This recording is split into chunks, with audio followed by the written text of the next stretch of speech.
అసలు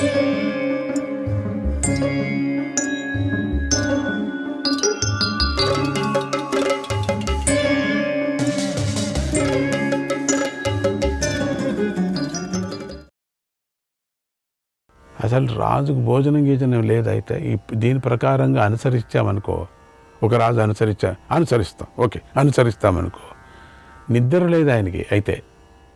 అయితే ఆయన మనిషి కాదు, ఒక యంత్రం అంతే. భోజనం లేదు, నిద్ర లేదు, కీలు ఎవరైనా ఇస్తే తిరుగుతూ ఉంటాడు. నారదుడు వచ్చి అప్పుడప్పుడు ఇస్తూ ఉంటాడేమో తెలియదు. ఇది ఏంటిది? ఒక మనిషి చేసేటువంటిదే కథ ఇది. రాజ్యానికి రథాలు గుర్రాలు మనం ఇట్లా యోచన చేస్తుంటే ఈయన చెప్పుకొనే పోతున్నాడు. ఇంకా అసలు నాన్ స్టాప్ ఏనుగులు, పదాతులు, యంత్రాలు, ఔషధాలు, ద్రవ్యాలతో కూడినటువంటి సైన్యం మూలాధారంగా ఉంది. ఇలా సైన్యాన్ని సమకూర్చుకొని శత్రువులపైకి దండెత్తాలి. ఆ పని చేస్తున్నావా? అసలు దేనికి అనుసరిస్తాడని నాకు తెలియటం లేదు. పరాక్రమంతో వారిపై గెలుస్తున్నావా? అంటున్నాడేమో తెలీదు. అసలు ధర్మరాయ మాట కనపడటం లేదు ఇక్కడ. నారదుడే అంత చెప్పుకొస్తున్నాడు. బహుశా ధర్మరాయ ఇట్లా కూర్చొని చేస్తున్నావా, చేయగలవా, ఇట్లా చేయగలవా, చేస్తున్నావా, చెయ్యవా అంటున్నాడేమో. మూడే వచ్చేది. ఓడిపోయిన వారిని రక్షిస్తున్నావా అని అడిగాడు. రాజ్యానికి గల బలాన్ని గుర్తించి కాపాడుకోవాలి. వీటి సహాయాన్ని తీసుకొని పరాక్రమంతోనే శత్రువుని గెలవాలి. దొంగచాటు దెబ్బతీయటము వీరుడి లక్షణం కాదు. అపరాధం యొక్క తీవ్రతను బట్టి తగిన విధంగా శిక్షించాలి కానీ వెంటనే సంహరించరాదు అని బోధించాడు అన్నాడు. అంటే ఇట్లే అంటుంటాడు, ఈయన ఇట్లే చెప్తూ ఉంటాడు. మళ్ళీ రేపు చెప్పుకుందాం, ఇంకా ఏం చెప్తాడో తెలీదు. వ్యాసాయ విష్ణురూపాయ వ్యాసరూపాయ విష్ణవే నమో వై బ్రహ్మనిదయే వాసిష్ఠాయ నమో నమః. వ్యాసం వసిష్ఠనప్తారం శక్తేః పౌత్రమకల్మషం పరాశరాత్మజం వందే శుకతాతం తపోనిధిం. నమోస్తుతే వ్యాస విశాల బుద్ధే పుల్లారవిందాయత పత్రనేత్ర ఏన ద్వయ భారత తైలపూర్ణా ప్రజ్వాలితో జ్ఞానమయ ప్రదీప. అచతుర్వదనో బ్రహ్మ ద్విబాహూ అపరో హరి అపారలోచన శంభు భగవాన్ బాదరాయణ. నారాయణం నమస్కృత్య నరం చైవ నరోత్తమం దేవీం సరస్వతీం వ్యాసం తతో జయముదీరేత్. శ్రీకృష్ణాయ పరమాత్మనే నమః. సభాపర్వం గురించి మాట్లాడుకుంటున్నాం మనం. మయసభకు వచ్చిన నారద మహర్షి ధర్మరాజుకు ప్రశ్నల రూపంలో రాజ్యపాలనను బోధిస్తున్నాడు. ప్రశ్నల రూపంలో కూడా బోధన ఉంది. ఇది నువ్వు చేశావా అంటే ఇది చెయ్యి అని అర్థం. నువ్వు వాళ్ళ వచ్చినందంతా నువ్వు గమనించి వాళ్లకు మంచి సేవ చేశావా అంటే వాళ్ళందరినీ గమనించావా అని ఒక అర్థం. అంతేగాని క్వశ్చన్ మార్క్ కాదు అక్కడ. చేశావంటే అవును చేశాను అవును అనే బదులు క్వశ్చన్ రూపంలోనే బోధన చేస్తున్నాడు. అది నారద మహర్షి చేసేటువంటి ధర్మరాజుకు అత్యద్భుతమైనటువంటి నీతి. అదే మహాభారతం అంటే. అసలైనటువంటి నీతిని నారద మహర్షి ధర్మరాజుకు చెప్తున్నాడు. నీ సేనాపతి ధనరక్షకుడు, ద్రవ్య సంగ్రహకుడు, చికిత్సకుడు, గుప్తచరుడు, పాచకుడు, సేవకుడు, లేఖకుడు, ప్రహరి అనే ఈ 8 మందితోనూ మరియు ఏనుగులు, గుర్రాలు, రథాలు, కాల్బలం అనేటువంటి ఈ 4 బలాలతో కలిసి యుద్ధంలో శత్రువులను సంహరించటానికి సమర్థుడై ఉన్నాడా అని అడిగాడు. యుద్ధం వచ్చినప్పుడు వీళ్ళందరూ సిద్ధంగా ఉండాలి. వాళ్ళంతా సమర్థులేనా? సైన్యాధ్యక్షుడికి ఈ ఉపాయాలు తెలిసి ఉండాలని చెప్పాడు. నీ శత్రు రాజ్యంలో కరువు కాటకాలు సంభవించినప్పుడు యుద్ధంలో శత్రువులను వధిస్తున్నావా అని అడిగాడు. విజయం లభించటానికి గల ఉపాయాలను తెలుసుకొని అమలుపరచాలి అన్నాడు.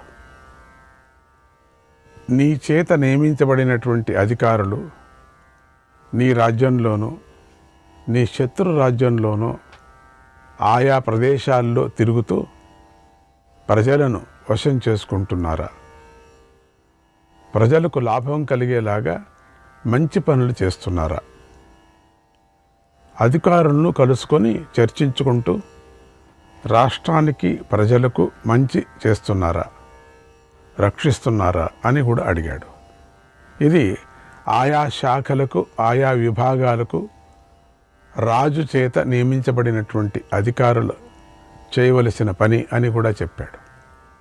ఓ ధర్మరాజా, నువ్వు తినే పదార్థాలను, నువ్వు ధరించే వస్త్రాలను, నువ్వు ఉపయోగించే సుగంధ ద్రవ్యాలను నీకు నీ నమ్మకస్తులైన ఆప్తులే అందిస్తూ సేవ చేసుకుంటున్నారా అని అడిగాడు. అవును, విషప్రాశనం కావచ్చు కదా అనే విధంగా. కొంతమందికి వస్త్రాలు వేసుకుంటూనే అగ్ని పడుతుంది అని చెప్తారు. కొంతమందికి ఆహారంలో విషం కలిపి ఉంటారు. అందుకని ఇవంతా నీకు నమ్మకస్తుగా ఉండేవాళ్ళని దగ్గర పెట్టుకున్నావా? రాజు నశించటానికి ప్రమాదం వీటి ద్వారా కూడా రావచ్చు, కనుక గమనించుకోవాలి అని చెప్పాడు. నీ మీద భక్తి కలవారే బండాగారం, గోష్టం, వాహనం, ద్వారం, ఆయుధాగారం, ధనాన్ని సంపాదించడం వంటి పనులు నిర్వహించాలి. ఇవి చేస్తున్నారా? ఇవి ముఖ్యమైన స్థానాలు. వీటి వద్ద రాజభక్తులు మాత్రమే ఉండాలని చెప్పాడు. ఓ ధర్మరాజా, నిన్ను నీవు లోపల బయట రక్షించుకోవాలి. అన్ని లోపాలని నువ్వు గమనించాలి. అలాగే బయట వారి నుండి లోపల వారిని కూడా రక్షించుకోవాలి. లోపల వారి నుండి బయట వారిని కూడా రక్షించుకోవాలి. లోపల బయట అనేటువంటి తేడా లేకుండా ఇద్దరిని రక్షించాలి. ఈ పని చేస్తున్నావా అన్నాడు. లోని శత్రువులను గమనించాలి, బయటి శత్రువులను గమనించాలి. వీరి నుండి తనను తన వారిని కూడా రక్షించుకోవాలని చెప్పాడు. కచ్చిన్న పానే ద్యూతేవా క్రీడాసు ప్రమదాసు చ ప్రతిజానంతి పూర్వాణ్యే వ్యయం వ్యసనజం తవా. నీ సేవకులు ధర్మాచరణకు తగిన సమయం, విధి నిర్వహణలో మద్యపానం, జూదం, ఆటలు, శ్రీ వ్యసనం మొదలైన వాటిని ఆసక్తులై నీ సమయాన్ని వ్యర్థం చేస్తున్నారా?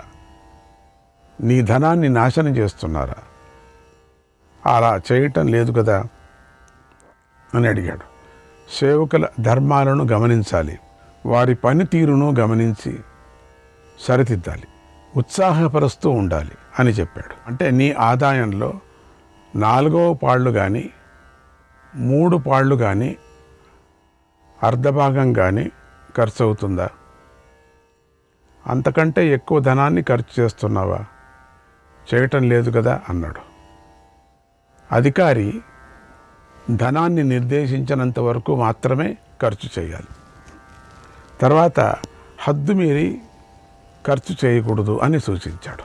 కచ్చిత్ జ్ఞాతీన్ గురూన్ వృద్ధాన్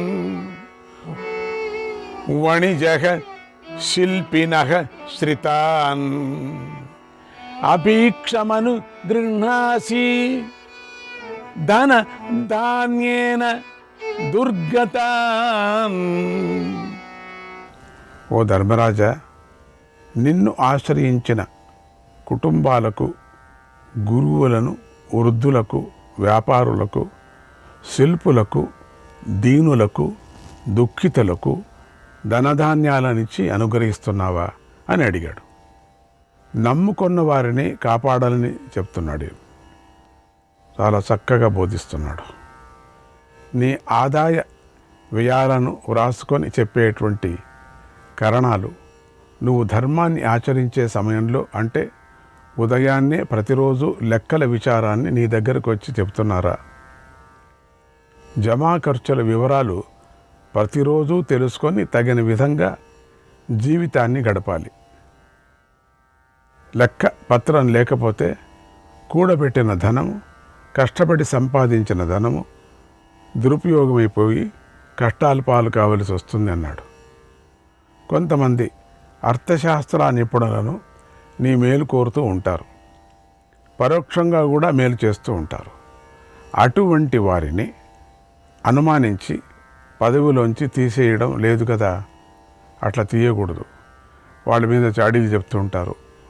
అది గమనించి పరిశీలించి వాళ్ళను గుర్తించాలి, కానీ అటువంటి వాళ్ళను, మంచి వాళ్ళను తీయకూడదు.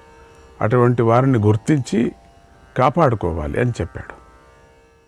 వెనుక సేవకుల విషయంలో చెప్పినటువంటి విషయాలే మళ్ళీ మరొక్కసారి మహర్షి చెబుతున్నాడు. పని విభజన ప్రాముఖ్యత చాలా గొప్పదని తెలపటానికే మళ్ళీ చెప్పాడని గ్రహించాలి. నీ సేవకులను ఉత్తమ, మధ్యమ, అధమ అని 3 భాగాలు చేసి వారికి తగిన పనులను అప్పగించి చేయమని చెబుతున్నావా అడిగాడు. ఎందుకంటే పలు రకాల స్వభావాలు కలవారు ఉంటారు. వారి వలన పనులు చెడిపోతాయి. అది స్పష్టంగా తెలపటం కోసమే ఇలా చెప్పాడు. లోపులుంటారు, దొంగలుంటారు, శత్రువులుంటారు, వ్యవహారం నడపలేని జ్ఞానశూన్యులుంటారు. ఇలాంటి వారిని రాచకార్యాలు చేయమని ఆజ్ఞాపించడం లేదు కదా అని అడిగాడు. దొంగ చేతికి తాళం ఇస్తే ఇల్లు గుల్ అవుతుందని ప్రత్యేకించి డప్పు వాయించి మరీ చెప్పనక్కర్లేదు. అలాగే చెడు స్వభావం కలవారికి పదవులు ఇవ్వకూడదు అని చెప్పాడు. రాజ్యానికి చోరుల వల్ల, లోభుల వల్ల బాధ కలుగుతుంది. రాజకుమారుల వల్ల, రాజశ్రీల వల్ల కూడా బాధ కలుగుతుంది. ఏమరపాటుగా ఉండటం వల్ల ఒక్కొక్కసారి నీ వల్ల కూడా, రాజు వల్ల కూడా బాధ కలుగుతుంది. ఇలా వాటితో పాటు నీ వల్ల కూడా రాజ్యానికి బాధ కలుగుతుందా అని అడిగాడు. కచ్చిత్తుష్టాహ కృషి వలాహ, నీ రాజ్యంలో రైతులు సంతోషంగా ఉంటున్నారా అని అడిగాడు. తన వల్ల, తన వారి వల్ల రాజ్యానికి బాధ కలగకుండా చూసుకోవాలి. రైతులను సంతోషపెట్టాలని చెప్పాడు. ముందు కడుపు నిండితే దేనినైనా సాధించగలం. రైతు మన కడుపు నింపేవాడు కనుక అతడు సంతోషంగా ఉండాలని మళ్ళీ చెప్పాడు. ఇక వ్యవసాయానికి సంబంధించిన అంశాలను బోధించాడు నారద మహర్షి. ఓ ధర్మరాజా, నీ రాజ్యంలో అన్ని ప్రాంతాల్లోనూ ఉన్నటువంటి పెద్ద చెరువులన్నీ నీటితో నిండుగా ఉన్నాయా? పంటలన్నీ కేవలం వాన మీదే ఆధారపడి పండటం లేదు కదా అన్నాడు. చెరువులు, సరస్సులు, కొలనులు, మడుగులను కాపాడుకోవాలి. వాటి ద్వారా కూడా పంటలు పండించుకోవాలి. వాటితో అవసరాలను తీర్చుకోవటానికి ఉపయోగించుకోవాలని చెప్పాడు. నీ రాజ్యంలో రైతులకు అన్నానికి, విత్తనానికి కొరత లేకుండా ఉందా? వారికి ప్రత్యేకంగా దయ చూపిస్తున్నావా?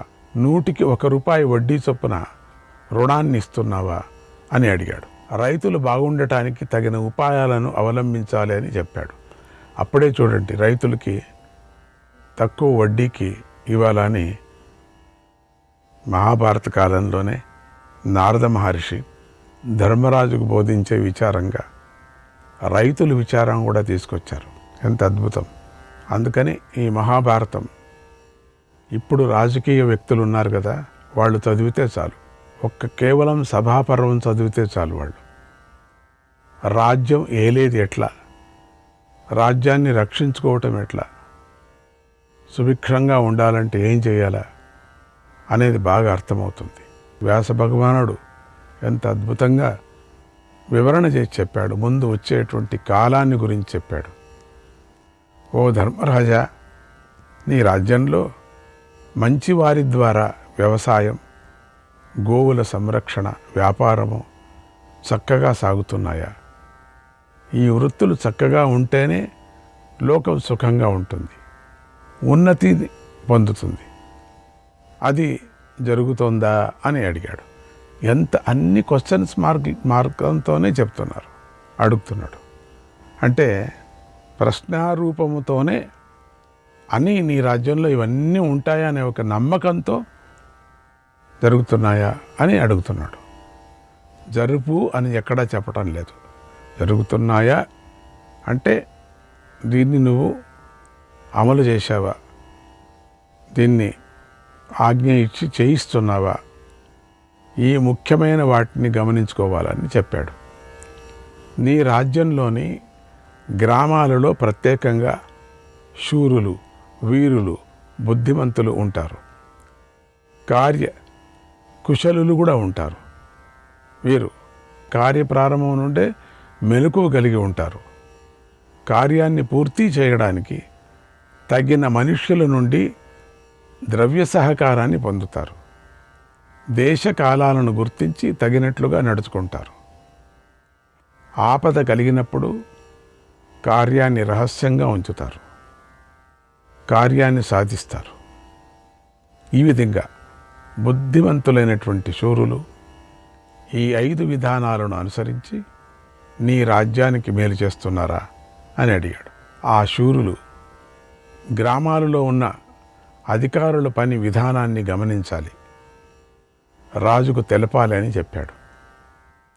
పట్టణాలు రక్షించబడాలంటే గ్రామాలు రక్షించబడాలి, గ్రామాలు రక్షించబడాలంటే పల్లెలు రక్షించబడాలి.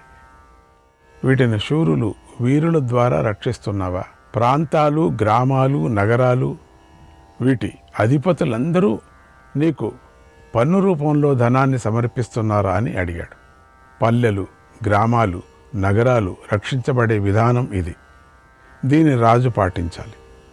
నీ రాజ్యంలోని రక్షక భటులు సైన్య సహాయంతో దొంగలను అణిచివేయటానికి చక్కగా ఉన్న నగరాలలో తిరుగుతున్నారా?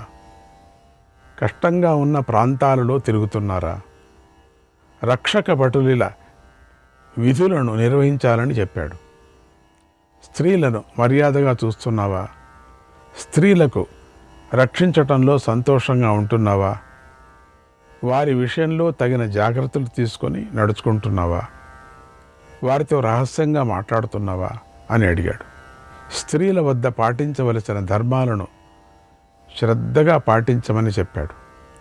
ఎప్పుడైనా అశుభ వార్తలు విన్న సమయంలోనూ, ఆ అశుభ వార్తల గురించి తీవ్రంగా ఆలోచించవలసినటువంటి సమయంలోనూ అంతఃపురానికి చేరి స్త్రీలతో కలిసి నవ్వుతున్నావా? ఆనందంతో మునిగి తేలుతున్నావా అని అడిగాడు. అత్యవసర సమయాల్లో వివేక జ్ఞానం కలిగి ఉండాలని చెప్పాడు. జాగ్రత్తగా ఉండాలని. ఇక పనుల గురించి ఎప్పుడు ఆలోచనలు చేయాలో నారద మహర్షి ఇలా చెప్పాడు. మొదటి జాము, రెండవ జాములోనే నిద్రపోవాలి. చివరి జాములో నిద్ర నుండి లేచి ధర్మాన్ని, అర్థాన్ని గురించి ఆలోచించాలి. మొదటి జామ అంటే 6 నుంచి 9 నిద్రపోకూడదు. 9 నుంచి 12 రెండవ జామ. తర్వాత 12 నుంచి 3 గంటలు మూడో జామ. 3 నుంచి మళ్ళీ 6 గంటలు నాలుగో జామ. ఏ జామలో ఏం చేయాలని చెప్పాడు. నిద్రపోవటం కాదు, మనకంతా ఒకే జామ. నువ్వు ప్రతిరోజు ప్రభాత కాలంలోనే నిద్ర నుండి లేచి చక్కగా అలంకారం చేసుకొని దేశకాలాలకు అనుగుణంగా మంత్రులతో కలిసి కూర్చొని నిన్ను చూడటానికై వచ్చినటువంటి ప్రజలకు దర్శనమిచ్చి వారి కోరికలను తీరుస్తున్నావా అని అడిగాడు. ఉదయమే కచ్చిద్వౌ ప్రథమౌ యామౌ రాత్రేః సుప్త్వా విశాంపతే సంచింతయసి ధర్మార్థౌ యామ ఉత్తాయ పశ్చిమే, యామ ఉత్తాయ పశ్చిమే. నీ భటులు ఎర్రని వస్త్రాలు ధరించి కత్తులు పట్టుకొని ఎల్లప్పుడూ నీ చుట్టూ ఉండి ఏమరపాటు లేక నేను రక్షిస్తున్నారా అని అడిగారు. అధికారం రక్షించేవారు చేయవలసిన పని ఇది. శిక్షించవలసిన వారి పట్ల నువ్వు యమధర్మరాజులాగాను, గౌరవించవలసిన వారి పట్ల నువ్వు ధర్మరాజులాగాను ప్రవర్తిస్తున్నవా? శ్రీకృష్ణాయ పరమాత్మనే నమః.